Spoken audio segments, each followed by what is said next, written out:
What is going on, beautiful people? Welcome to another episode of the Narcissists Code. I'm your favorite self-aware narcissist, Mr. Lee Hammock, better known as Mental Healness across all social media platforms.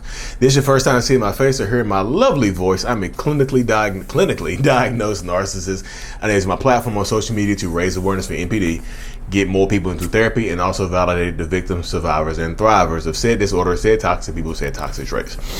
Today's episode is going to be answering the question, do narcissists ever feel sorry for how they treat people? Woo! Oh my goodness, y'all.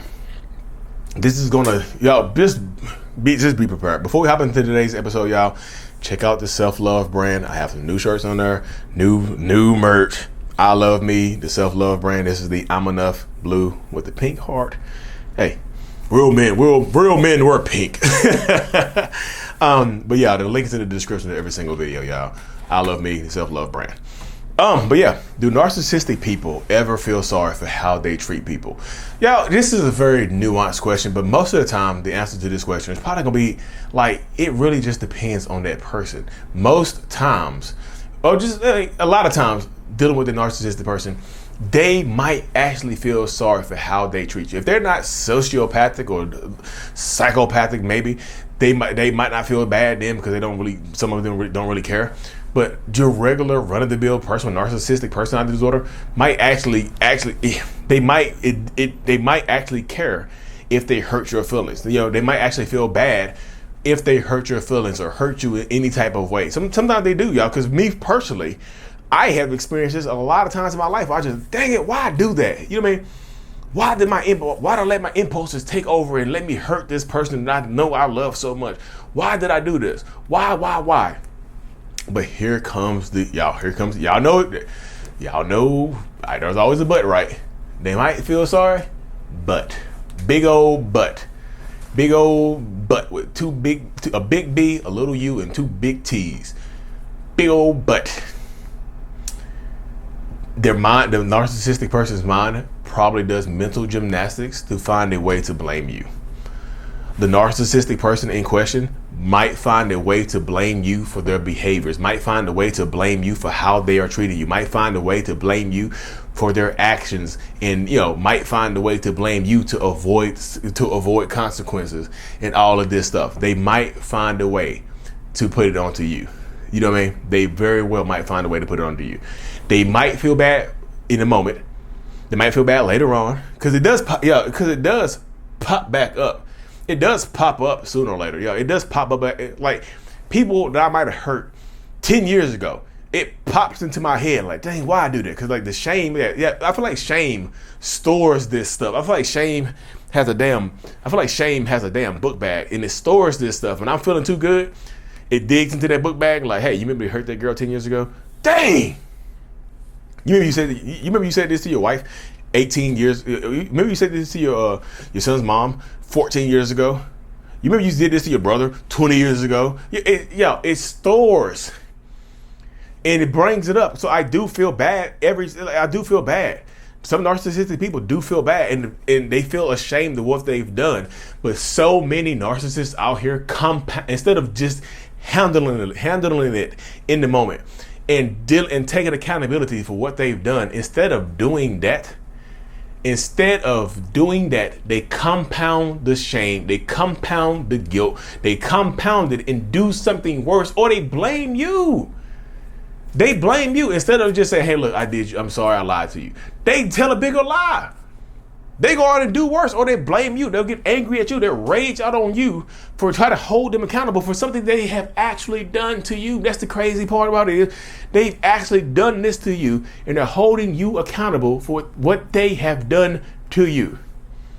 And I know it can be extremely frustrating to a lot of people. Like, damn, what we do to deserve this? Like, you didn't know. The only thing you did was date this person, marry this person. Make this person feel insecure. Make this person feel some shame. That's the only thing you did. And a lot of times you making them feel shame, you can just graduate from college. And that makes them feel shame because they only got a high school degree. They got a high school diploma. They got a GED. So some narcissistic people might actually feel bad for what they've done to you. They might actually feel sorry for how they treat people. Some, I didn't say all, some. And let me go ahead and let me rewind this real quick. I'm going to rewind this back to the beginning. Narcissists hurt people. Just because some of them might feel bad for how they've treated you in the past does not mean you should go back to them, y'all. Don't use this video. Please do not use this video as a catalyst or a reason to go back. Please don't do that.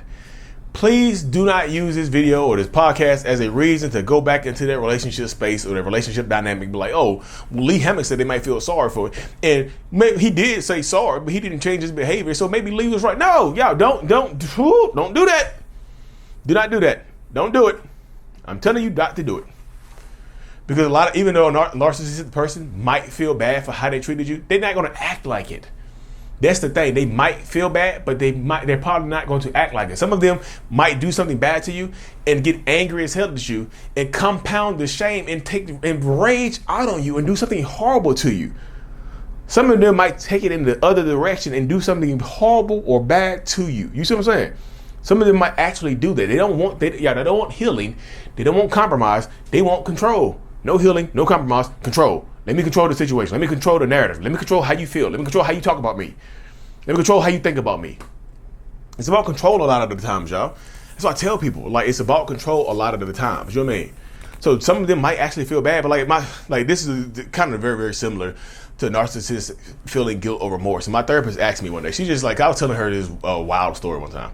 And she was just like, describe how you feel guilt. She said, describe guilt. I was like, well, I'll feel bad for something I did to somebody in the moment. I was like, dang, why I do that? Why I feel so bad? But then my mind will do these mental gymnastics and start to blame the other person. She was like, yeah, that's not guilt. That's the spectrum of guilt or remorse. She's like, you're not really experiencing it. You know what I mean? You're not really experiencing the guilt or remorse. You're just going through the motions of it because you don't.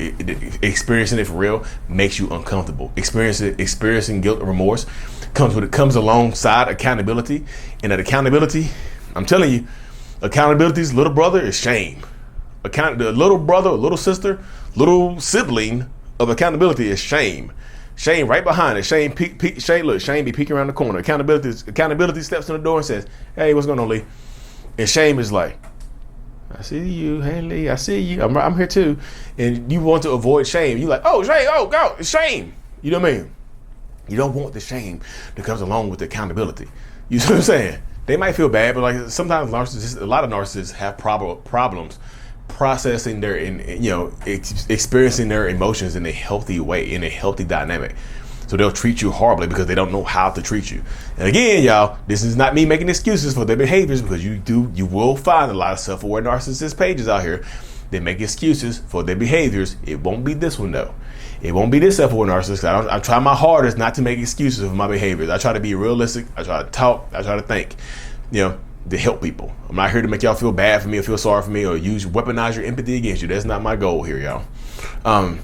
But anyways, y'all, some of them might feel sorry for you. I'm gonna keep this episode short and sweet to the point, y'all. But again, before we hop over here, the self-love brand is available. Lee Hammock, I love me. A self-love brand. The link is in the description, the comments, y'all.